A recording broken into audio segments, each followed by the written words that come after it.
Hi, everybody. This is Matt from Healthy Framework. Today, I am very excited to be joined by Jacki Pugh, a dating, relationship, and life coach for Relationship Hero. Jackie, thank you so much for joining. Thank you for having me. I'm super excited to be here. Yeah, absolutely. Well, let's dive right into it. Can you tell me, by starting out here, a little bit about what your company and what you do? Yeah, at Relationship Hero, we are, I'm sure you could probably guess it, all about relationships. We are the heroes that jump in when stuff is hitting the fan, or you are new to dating, or you're tired of your dating patterns, or you got cheated on, or getting mixed signals. We help you figure out what to do in those scenarios so that you're not going into it blindly. That's excellent. And I love the name, especially the way you described it. You guys step in and kind of help save the day depending on the individual situation. Yes, That's exactly. perfect. So there are obviously a lot of dating coaches offering services out there. What would you say sets you apart from other dating coaches? Like, I have so much to say about this. For one, just generally speaking at Relationship Hero, you get real human beings and it's not a one size fits all, right? A lot of times when you go online and you're looking up dating coaches, what should I do when I'm going through a breakup, or what should I do on a first date? It's usually a one size fits all type of thing. And what we do is individualized specifically for each person in each scenario. And for me, I think that that's gold. Obviously, if you look at my personal reviews, all you're going to see is gold Mhm. because all the details matter. I'm not going to ever give a one size fits all, and the other coaches don't either. For me in particular, what I do, every coach at Relationship Hero has their own style. They all have different backgrounds, they all have different things that they help with. So when you go to sign up at Relationship Hero, you will actually get matched with a coach that we feel is going to serve you best in your Okay. circumstance. So for what I do, I'm a neurolinguistic programming. Let me back it up. I'm a master practitioner of neurolinguistic programming. So if you've heard of anybody like Tony Robbins, that's kind of the style that he does. And I'm hyper focused on helping people figure out what is triggering the reaction. What is triggering your current situation? What is the root cause? Because if I give you a one size fits all or just help you through this particular scenario, more than likely it's going to pop up again in your life and I'm not really helping you. Mhm. So I want to find out, why do you have your dating patterns? Why are you cheating? Why do you always stay with people who are cheating on you? Why do you always do X, Y, and Z on dates and self sabotage? And usually that means that we have to go back to childhood. And there's usually things there where things stem from. And what I personally do is I help people rewire their brains. So a lot of times people come in for the Relationship Hero stuff for external relationships, and we definitely work there. But with my clients, we usually do a lot much deeper work and we work on the relationship with themselves. It's the Awesome. longest one that we have.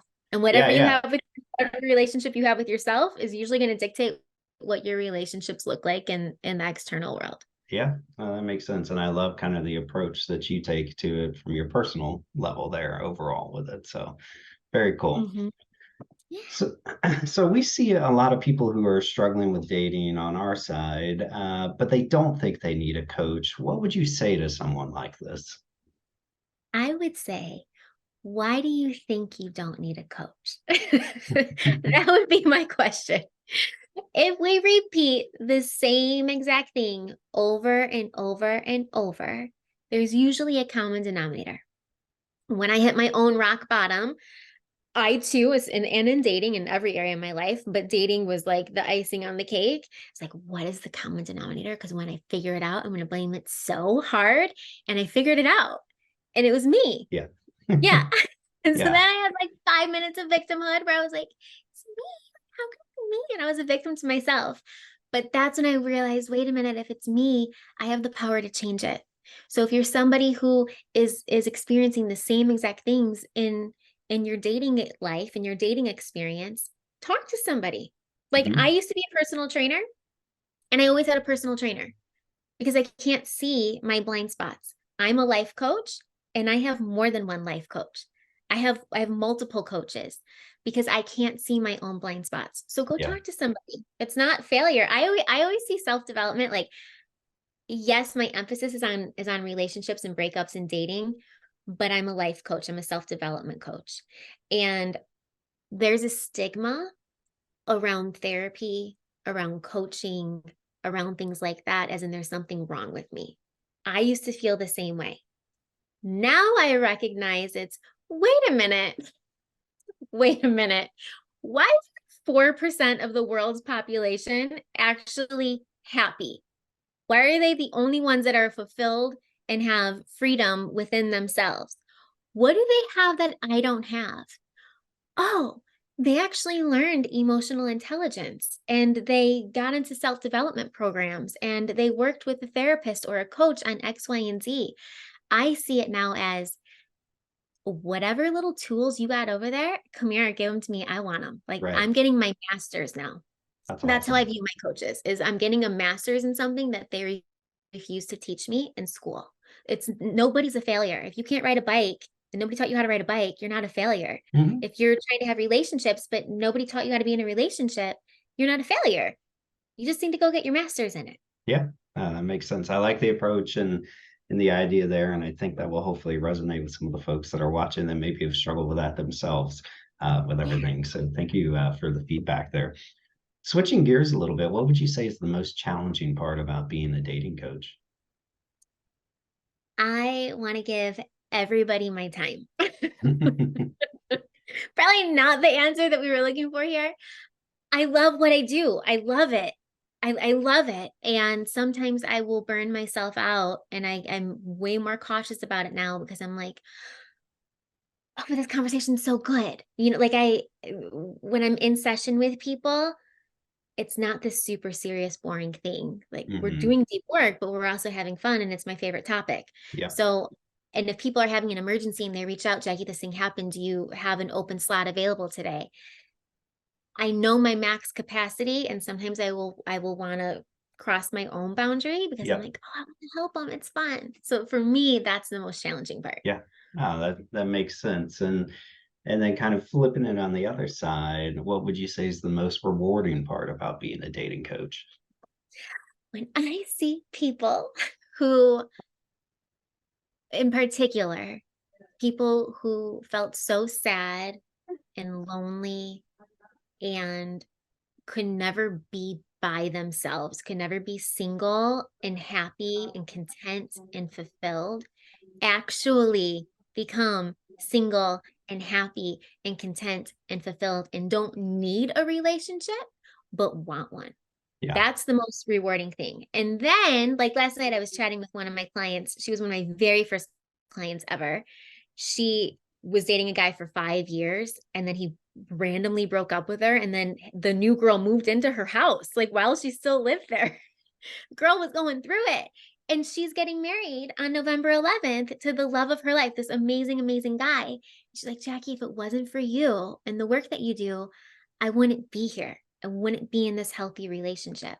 Yeah. So the relationships for me are like the bonus on the reward. Yeah, yeah, that makes sense. And that's great for her that even with such a lull, she's got a wedding in a few days or whatever, next weekend or Yeah. something. So are you Yeah. going? Did you 9 days. get an invite? A bunch of us initially had an invite and then they decided to do a super like tiny Fair enough. wedding. There's like That's good. 5 people going. Still excited. I'm sure you'll get But all the sometimes I pictures get and invited things. to them. That's Was that? amazing. I said I'm sure you'll get tons of pictures and updates from them I will. with it. Excellent. So, changing gears a little bit again, what would you say is the biggest issue that you see with people that you work with, and has that changed in response to the pandemic?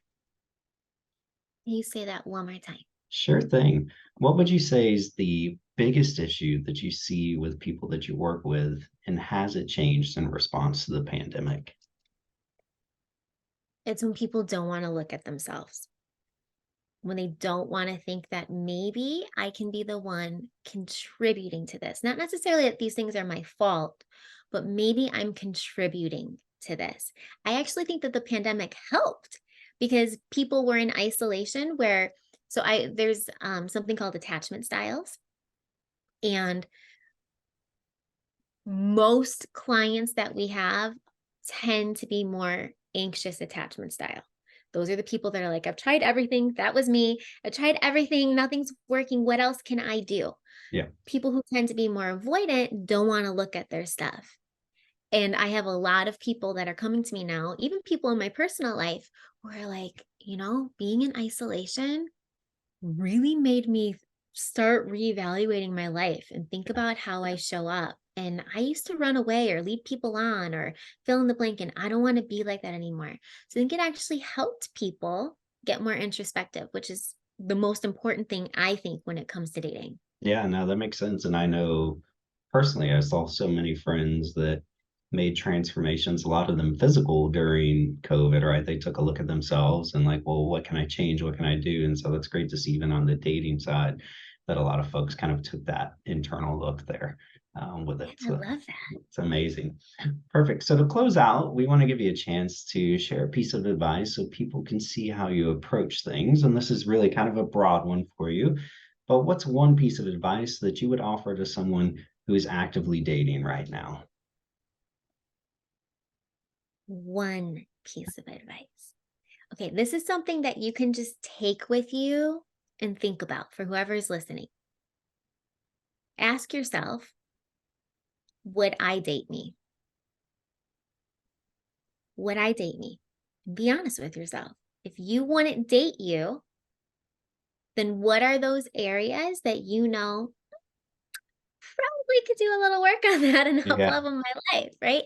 Let's say that you want to date somebody who's a super successful entrepreneur and is in shape and has a massive social circle and is outgoing, but you sit at home and you eat potato chips on the couch every night and watch TV and haven't even tried to maybe get a little bit of a raise for inflation. Hmm. Probably not going to match. But if you start to work on yourself, not that you have to be an entrepreneur or have a six pack or anything like that, but if you start to put in those same practices, one, you're going to become more attractive.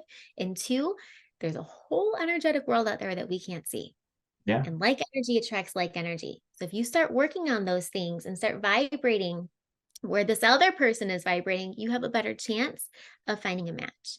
No, that's great. And I love like at first that question seems so simple. Would you date you? But then when you really peel back the onion, it's pretty deep as you start to think through it with everything. So I love that.